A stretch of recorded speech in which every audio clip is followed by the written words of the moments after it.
ముద్రగడ పద్మనాభం అంత్యక్రియలు పూర్తయ్యాయి. కిర్లంపూడి అంతా కూడా జనసంద్రంగా మారిపోయింది. చాలామంది ప్రముఖులు నివాళులర్పించారు. ప్రత్యక్షంగా అక్కడికి వచ్చి నివాళులర్పించిన వాళ్ళు ఉన్నారు.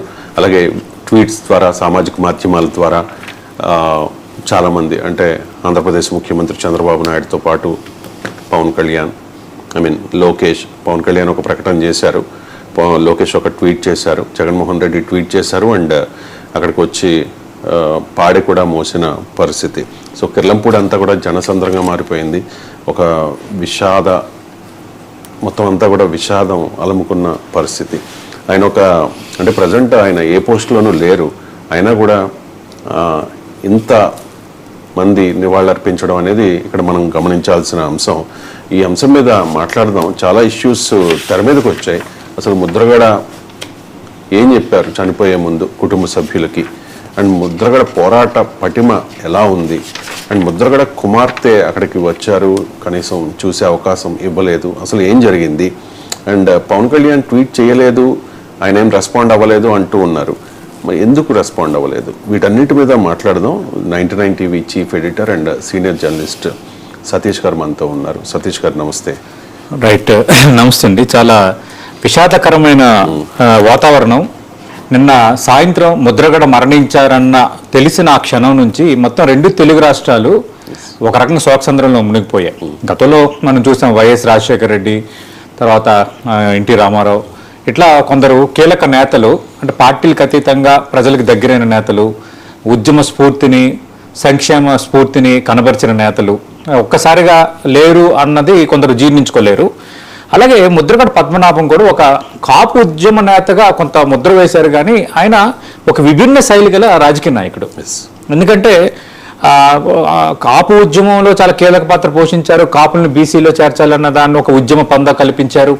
అలాగే వంగవీటి మోహన్ రంగా మరణం తర్వాత మనం చూసాం, ఒక ప్రజా పరిరక్షణ సమితి అని ఒకటి పెట్టడం, అలాగే అంతకుమించి కాపునాడు అని ఒక పార్టీ పెట్టడం, తర్వాత కాపునాడు అని ఒక ఉద్యమాన్ని తీసుకున్నారు. ఉద్యమం తీసుకున్న తర్వాత అప్పుడు ఒక పార్టీని కూడా స్థాపించారు, తెలుగునాడులో జానారెడ్డి, కేఈ కృష్ణమూర్తి, తర్వాత వసంత నాగేశ్వరరావు, వీళ్ళందరూ కలిసి ఒక పార్టీని కూడా స్థాపించారు. తర్వాత కాంగ్రెస్లో విలీనం చేశారు. 1989 ఎన్నికలకు ముందు రాజీవ్ గాంధీ స్వయాన కత్తిపూడి సభకి అటెండ్ అయ్యారు. అలాగే ముద్రగడ నివాసానికి కూడా వచ్చారు. అప్పుడు మళ్ళీ కాంగ్రెస్ పార్టీలో చేరారు. కాంగ్రెస్ పార్టీ నుంచి ఎమ్మెల్యే అయ్యారు, మంత్రి కూడా అయ్యారు. అది ఒక పంద. ప్రతి సందర్భంలోనూ నిజాయితీ, నిర్భీతి, తర్వాత అంటారు కదా, ఒక విశ్వాసంతో కూడిన వ్యక్తిత్వం, ఒక మాట ఇస్తే మాట పైన నిలబడే వ్యక్తిత్వం, ఒక లక్ష్యం కోసం అంటే వెనకడుగు వేయని వ్యక్తిత్వం, ఇట్లా ఒక వ్యక్తిలో ఇన్ని కోణాలు ఉండవు. అలాంటి కోణాలు ఉన్న వ్యక్తి ముద్రగడ పద్మనాభం. అందుకే ఆయన మరణం సంబంధించి 2 తెలుగు రాష్ట్రాల్లో ఉన్న ముఖ్యమంత్రులు, మాజీ ముఖ్యమంత్రులు, గతంలో గవర్నర్లుగా పనిచేసిన వాళ్ళు, మంత్రులుగా పనిచేసిన వాళ్ళు, వ్యాపారవేత్తలు, అసలు కాదెవరు సంతాపం ప్రకటించడానికి అనర్హులు అన్నట్టుగా అందరూ మాట్లాడారు. మనం చూసాం నిన్న హైదరాబాద్లో సింధు ఆసుపత్రి వద్ద ఆయన నియోజకవర్గానికి చెందిన చాలా మంది చేరుకున్నారు, ఆయన అభిమానులు చేరుకున్నారు, అక్కడ కన్నీళ్ళు పర్యంతమయ్యారు. కిర్లంపూడిలో ఉదయం నుంచి ఇసుకేస్తే రాళ్ళంత జనం వచ్చారు, పార్టీలకు అతీతంగా. కేవలం ఆయన ఇప్పుడు వైఎస్ఆర్ కాంగ్రెస్ పార్టీలో ఉన్నారు కాబట్టి వైఎస్ఆర్ కాంగ్రెస్ పార్టీ నాయకులు అలా రాలేదు. ప్రస్తుతం ఆ పార్టీలో ఉన్నారు. ఆయన తెలుగుదేశం పార్టీలో ఉన్నారు, మంత్రిగా పనిచేశారు, కాంగ్రెస్ పార్టీలో మంత్రిగా పనిచేశారు. ఎప్పుడు కూడా ఫైనల్గా కాపులు, అలాగే ప్రజలు, ప్రజా సమస్యలు, ఇలాంటి కాంటెక్స్ట్లోనే ఎప్పుడు కూడా ఆయన రాజీనామా చేయడం కానీ రాజకీయంగా నిర్ణయాలు తీసుకోవడం కానీ జరిగింది. చాలామంది అంటుంటారు ముద్రగడ పద్మనాభంకి దుందుడుకు స్వభావం ఎక్కువ, నేర్పరితనం తెలియదు, లౌక్యం తెలియదు. ఎందుకు ఈ మాట అంటారంటే 1978లోనే జనతా పార్టీ నుంచి గెలిచిన వ్యక్తి ముద్రగడ పద్మనాభం. అంతకుముందు తన తండ్రి 2 సార్లు ఎమ్మెల్యేగా చేశారు. తండ్రి మరణం తర్వాత నీలం సంజీవ్ రెడ్డి, అప్పుడు 25 ఏళ్ళు దాదాపు వయసు, నీలం సంజీవ్ రెడ్డి ప్రాతిపదికతో ఆయన వచ్చారు, ఎమ్మెల్యేగా గెలిచారు. మనకు తెలుసు చంద్రబాబు నాయుడు, వైఎస్ రాజశేఖర రెడ్డి వీళ్ళందరూ కూడా 78 నుంచే వాళ్ళ రాజకీయ ప్రయాణం స్టార్ట్ అయింది. ముగ్గురు 78 ఎమ్మెల్యే, 1978 వైఎస్ఆర్, 1978 ముద్రగడ కూడా 1978. అందుకు చాలా మంది లౌక్యం తెలియదు, ఆవేశం ఎక్కువ, ఉద్యమం పేరుతో ఆయన వెనక్కి వచ్చేస్తారు అని. యాక్చువల్గా నిజమైన రాజకీయం అదే కదా. నిజమైన రాజకీయం ఏంటి? రాజకీయం నిర్వచనం ఏంటి? నువ్వు రాజీ లేకుండా ప్రజా సమస్యలపై పోరాటం, ప్రజాస్వామ్య స్ఫూర్తిని కనపరచడం అనేది రాజకీయంకి అర్థం. అలాంటి రాజకీయ నేత ముద్రగడ పద్మనాభం కాబట్టి, సరే ఒక రాజశేఖర రెడ్డి కాకపోవచ్చు, ఒక చంద్రబాబు నాయుడు కాకపోవచ్చు, కానీ ఆయనకంటూ ఒక గుర్తింపునైతే పొందారు. చాలా మంది అంటారు లౌకికంగా ఉండుంటే ముఖ్యమంత్రి అయ్యేవారంటే, ఆయన ముఖ్యమంత్రి అవకాశం రాలేదు అనుకుంటున్నారు చాలా మంది. 1900 మళ్ళీ ఎప్పుడైతే కాంగ్రెస్ పార్టీలో రాజీవ్ గాంధీ నేతృత్వంలో కాంగ్రెస్ పార్టీలో చేరారో 1989లో ఇక్కడ కాంగ్రెస్ పార్టీ ప్రభుత్వం వచ్చింది ఉమ్మడి ఆంధ్రప్రదేశ్లో.